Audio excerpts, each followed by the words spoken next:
Schools that haven't had those conversations or thought about that really need to. It's having everybody on the same page. We don't want 18 different Eagles because nobody can decide on an Eagle we want. How important is your school's broadcast in relation to your school's online brand? These are the most public events that are out there for people to see. It's the story of your school.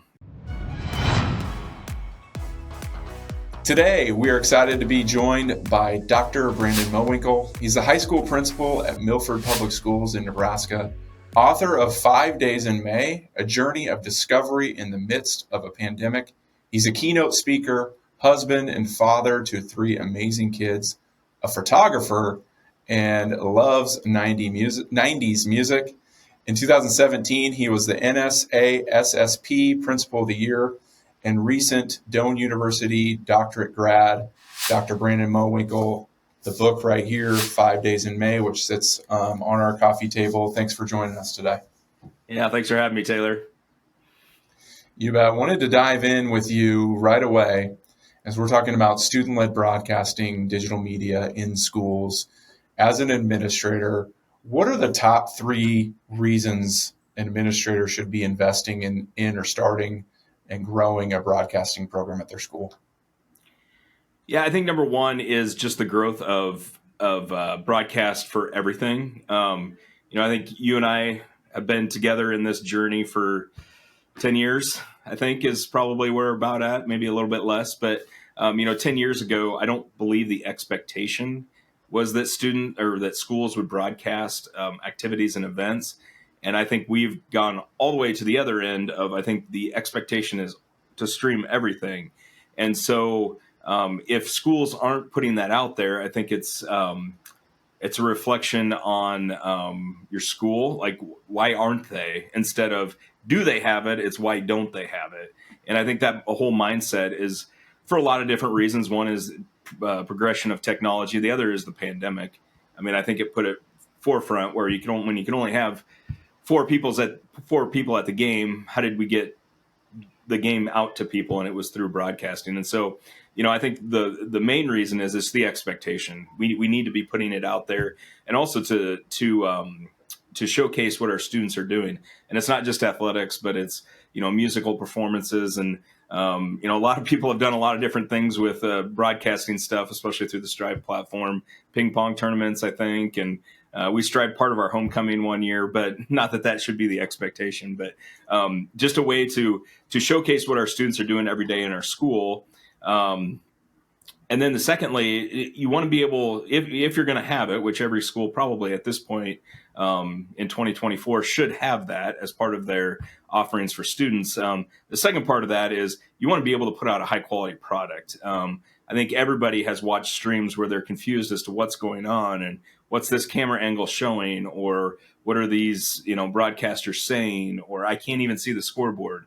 And so, one of the benefits of partnering is having somebody to help you along in that process to make sure that the product you are putting out there then is a high quality product that people want to continually tune into and not have to shut mute the broadcast because they can't stand the buzzing that's happening in the background. And these are all things that have happened to all of us that have done it at one time or another. And so just making sure that you put out a high quality product. And then lastly, it's the story of your school. It is what's happening in your building. And these are some of the most public, these are the most public events that are out there for people to see. And so you want to make sure that the story that is being shared about your school coincides with what people are saying on social media or what they're talking about in town.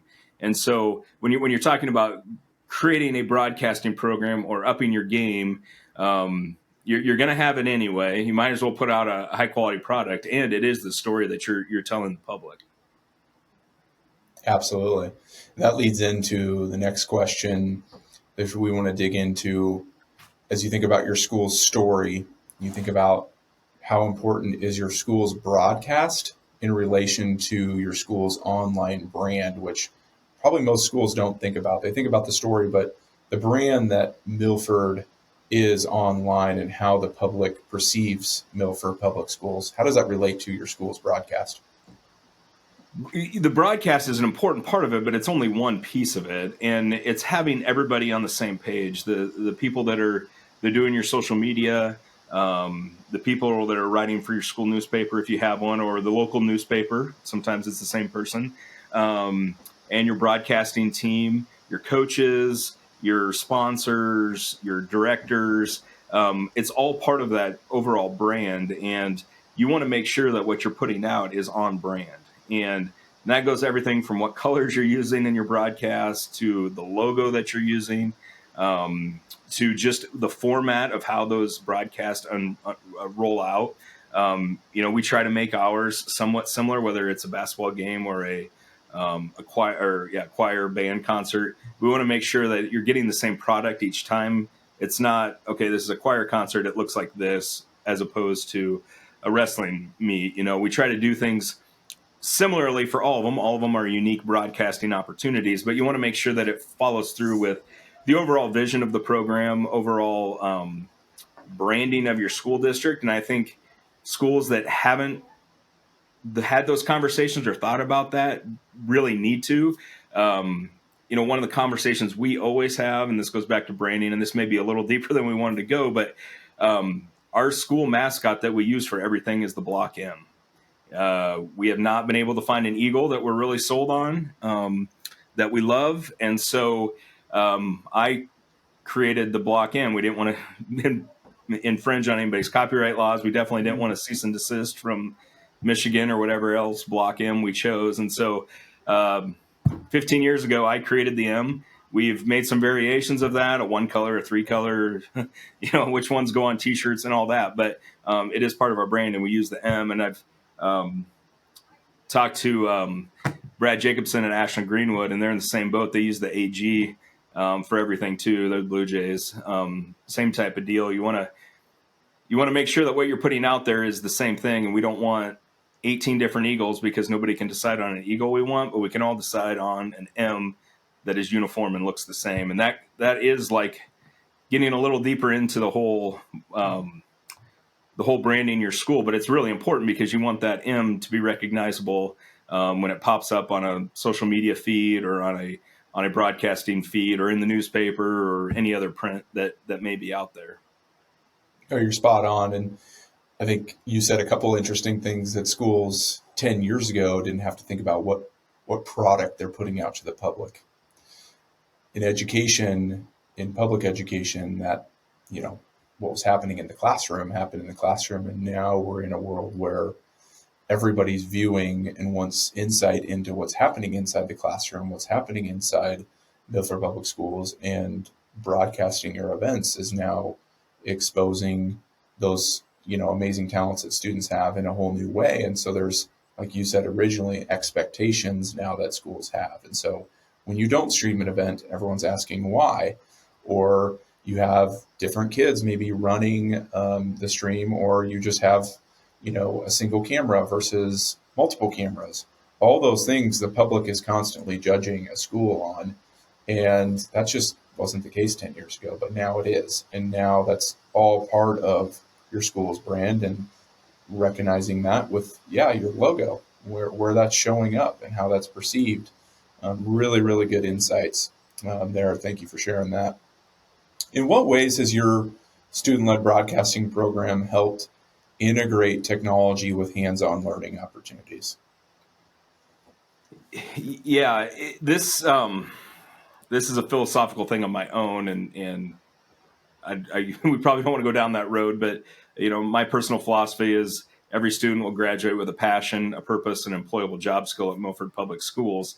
And I think this fits perfectly into what that is, because it's interesting watching our broadcasting crew, because there are kids that absolutely love to do the camera, but they'll never put a headset on. Maybe sometimes we do get them to transition over, or kids that love to run the computer, or kids that love to do the graphics. And so what this all comes together with is it's a learning experience that is a hands-on opportunity that is, as we said before, one of the most public things we do. We are putting a product out to the public that is not only sharing our story, but is going to be judged a little bit on what is the quality of that product too. And people do notice when you switch cameras or switch camera angles or don't have the right white balance setting. I mean, it's funny the things people notice, but all of those are opportunities for our kids to get that hands-on experience of, okay, how did the white balance get changed in this camera?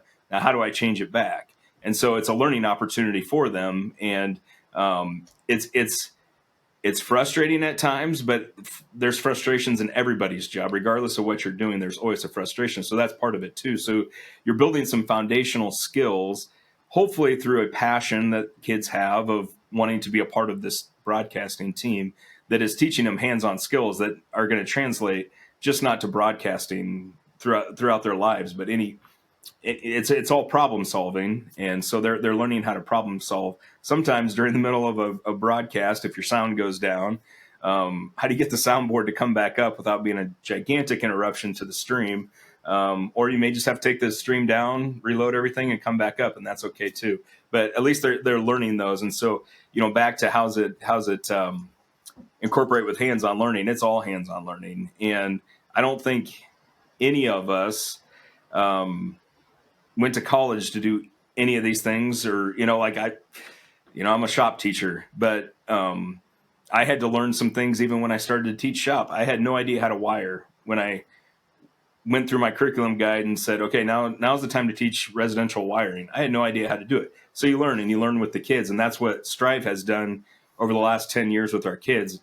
I didn't know when we started. Nick Ristaus didn't know when he started. Anybody that we brought on, we've all learned together. And now the kids are picking up on it, and they're the ones that are driving a lot of the decisions we make and what streams look like or what graphics we're using. So it's a really cool progression of they're learning tons of hands-on experience through the broadcasting program.